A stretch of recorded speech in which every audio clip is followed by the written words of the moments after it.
in the region, which we refer to telegraphically as REES, the REES region with 3 E's, Russian, East European, and Eurasian.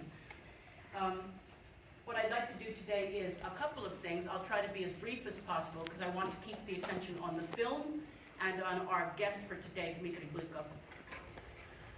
I should perhaps say in the beginning that one of the things that frames this documentary that I found painful as we did a rehearsal was that it's framed on either side by Navalny himself talking about his own death. I offer this to you as a kind of trigger warning because I know there are people here for whom this will be very painful, either because of their affiliations with Alexei Navalny or because of recent death and their own experiences or things that have happened in the past 2 years. I appreciate that, and I don't want it to catch you by surprise. So at the beginning of the film and the end of the film, you'll see this clear-eyed, intelligent, healthy man speaking about his own death. I don't, however, think of this event either as a memorial service or as a eulogy or a kind of nostalgic revisiting to a lost time, although certainly it's true. Things were terrible then and now they're worse. And you can think a bit about it the way you want, so make whatever sense of this as you will. The value for me is it's an instance, an opportunity to listen to what Asif Mandelstam talks about as shum времени, the noise of time in our ears that becomes more distinct when we watch something like this that was made several years ago, and now the world has changed, and now we watch it again. And we can have those kinds of experiences relatively rarely, and we have to come to them ourselves. If you can get this on whatever, Netflix, you can sit home in your pajamas with something on your couch, but you will not have that enhanced sense of shum времени, the noise of time, running past your ears unless you come out here to watch, and moreover, you watch it in a group of people. I'm particularly interested in the ways in which this experience gives us a relatively rare opportunity to feel ourselves as a collective group of people. Collective is, of course, an old Soviet word that has been disregarded in many respects, but it retains its value. Those of you that were outside a couple of days ago with your glasses on, watching the eclipse, it wasn't only the voodoo of the sun and the moon and all that stuff. It was also that you were part of a collectivity, a part of a plural self, and you knew yourself to be part of a plural self, that all over this region. And it's the value of that, of feeling oneself to belong to something larger than yourself, that we have the opportunity, if you choose, to have today. So both the kind of noise of time and the sense of watching it together, I think has value that you will not find on your couch in your living room. I offer you that as a way of thinking about the film. I won't recount Navalny's biography. It's been on television many times and in the press. I would really be ventriloquizing things that you yourself already know. And the film should speak for itself, and I think it will speak for itself. It's not the best way for us to spend time. I do want to do 2 things, though, before I introduce our speaker. One of which is to thank the sponsors, without whose generosity we couldn't do this. It has a lot of moving parts to it, as you will see, and their contributions made this a possibility. And those sponsors include the Arts and Sciences Dean's Office, in the School of Law, the Center for International Legal Education. This is directly related to this film. This is a center at Pitt in the School of Law that takes foreigners over here and intensely teaches them international law, but also the United States in dialogue with each other, then sends them back to their home countries. You can see, I believe that Navalny did something similar to this. I remember a flicker in reading his biography that he did something similar to this when he was much younger. So they contributed money. The Cultural Studies program gave us money. The Film and Media Studies program gave us money. The Slavic department gave us money. And of course, Russian East European Center gave us money as well. If you ever feel like donating to REES, Russian East European and Eurasian Studies, we would welcome a donation. It's really hard to find out how to do it because we used to have a button. You press the button and then you could say how much you'd like to give. If you would like at some point to donate, I would say email me and we'll talk about it. That's the best I can do. It's a very lame way of fundraising, but you can see that work is our lives. We spend a lot of time just trying to get things up and running, and we would welcome any support that you feel like giving us. Let me now try your patience with one additional thing. Coming up in the beginning of May 2nd through 4th, we have the next iteration of an event that's happened every year for a quarter of a century, for 25 years. Some of you here have been to our earlier versions of it. The New East Film Symposium. It's largely done by graduate students. The graduate students design the posters, they choose the films, they introduce the films, they do question and answer and discussion afterwards, and they're almost entirely responsible for the event. Sometimes they get graduate credit, sometimes they just do it because it's absorbing, it's completely absorbing. This coming May, the 2nd through the 4th, we've chosen the theme, Home After State Violence. This is a topic, again, I worry will upset some of the people here, but it's a topic very close to the hearts of the very graduate students themselves who are experiencing some of this homelessness.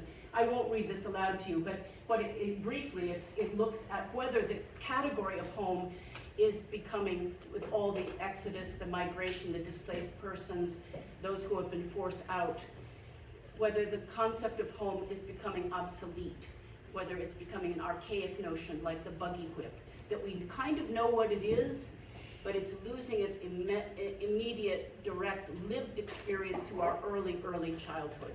It's a horrible thought, but I think it's a thought that's worth exploring. The graduate students are focusing on that for the 3-day event from the 2nd to the 4th, and they've chosen films from Armenia, from,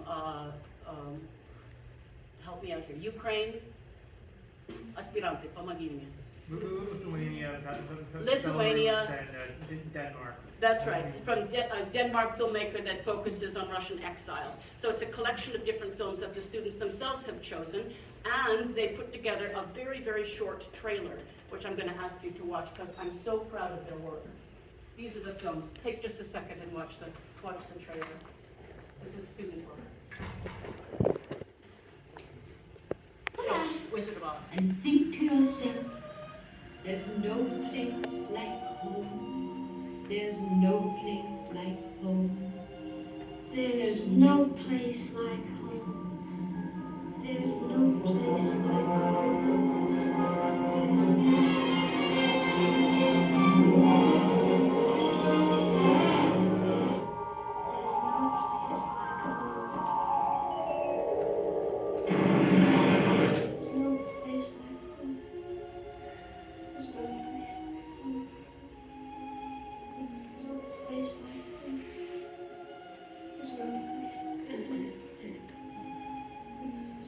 Wake up, honey. Place like home. So this is the work of Daniel Witkin. Raise your hand, Daniel, so we can applaud you. Your Queen Elizabeth way. No, beautiful work, really lovely work. So look out for the announcements. It's the 2nd through the 4th of May. We're just about to launch publicity. Look out, come and watch these films with us. We would welcome your participation in the discussion. We have a very prominent scholar coming, Jan Levchenko, who's flying in to participate, and we hope to see some of your faces there as well. So let me move on. Again, I don't want to read the whole biography of Dmitry Bыкov. We're so happy that he's here. He's exactly the person we had hoped would come. And God bless him, he came in the middle of the historical rain of yesterday. There has never been such rain in Pittsburgh as there was even yesterday, which he drove through to come here today. What we make of that, I don't know what the symbolism is that, but we're grateful all the same that he persevered. No matter what category one were to name, he's had an interesting past. I'll only inventory them without going into detail. In journalism, he graduated from the Faculty of Journalism at Moscow State University. He's had experience teaching in secondary schools in Moscow. In terms of politics and literature, he taught in world literature at MGIMO. I won't stop to tell the non-Russian speakers what MGIMO is, but those of you who speak Russian, can I see who's the native speakers of Russian here? Yeah. Turn to any of these people and ask them what MGIMO is, and 2 weeks later you'll still be fascinated by the answer. It's very, very interesting. It's a story unto itself. In terms of radio, he, after writing for Aganyok, he periodically hosted on Echo Moskvy, which ran until 2008 when it was closed down. In terms of television, he was one of the hosts of an influential TV show called Verichka. The thing that we treasure him for the most, however, has less to do with that and has to do with his scholarly work, which is also outstanding. He's best known for his biography of Boris Pasternak, which won not only the national bestseller, but also the Big Book Award, the Большая книга Award. He's also written influential biographies of Maxim Gorky and Bulat Akujava. And if you just take these three, Pasternak, Maxim Gorky, Akujava, that's a huge range. That's a huge cultural range. And to do a good job at each one of these is extraordinary. What's most interesting to me was that he participated with Vitaly Mansky in a film called Девственность, or Virginity. Somewhat controversial film, interesting film, in which Bыкov was a co-writer. And he was editor-in-chief of the monthly magazine Что читать.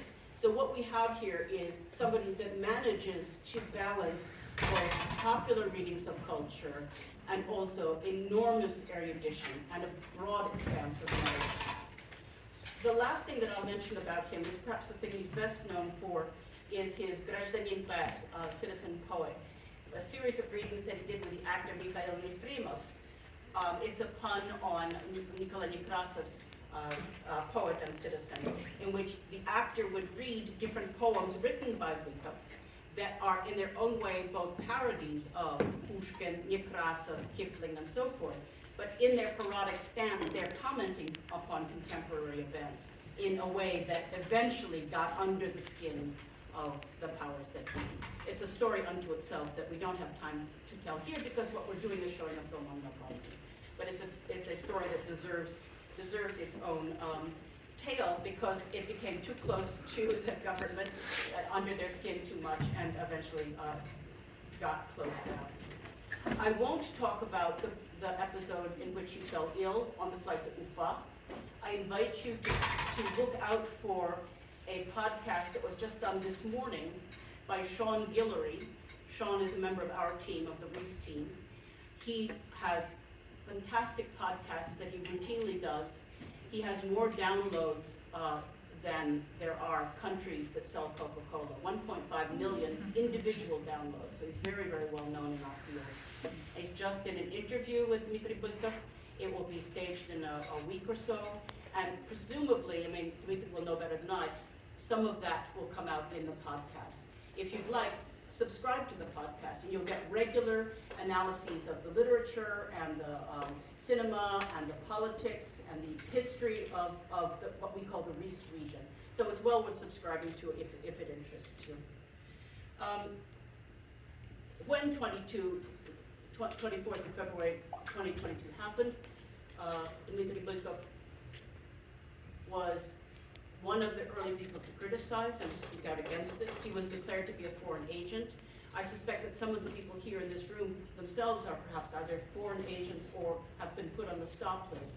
It's becoming an increasingly common experience. It's a painful experience, and when it happens to you personally, it's a surprising experience, even though perhaps it should not be. And the bookstore stopped selling his books. What a surprise. And he was finally begun to be fined for not declaring his status as a foreign agent and became subject to a criminal case. I won't give any more information than that because I hope that when the film is done and you see the credits rolling, that you won't do what we automatically do, namely grab your bag, grab your coat, and hell out of here. But when you see the credits rolling, kind of press this into your brain. Remember, when the lights go up, that you can stay behind and talk with him. Questions and answers. He's a very interesting interlocutor, as you'll see in a moment when I turn the remarks over to him. So think about staying and having a conversation with him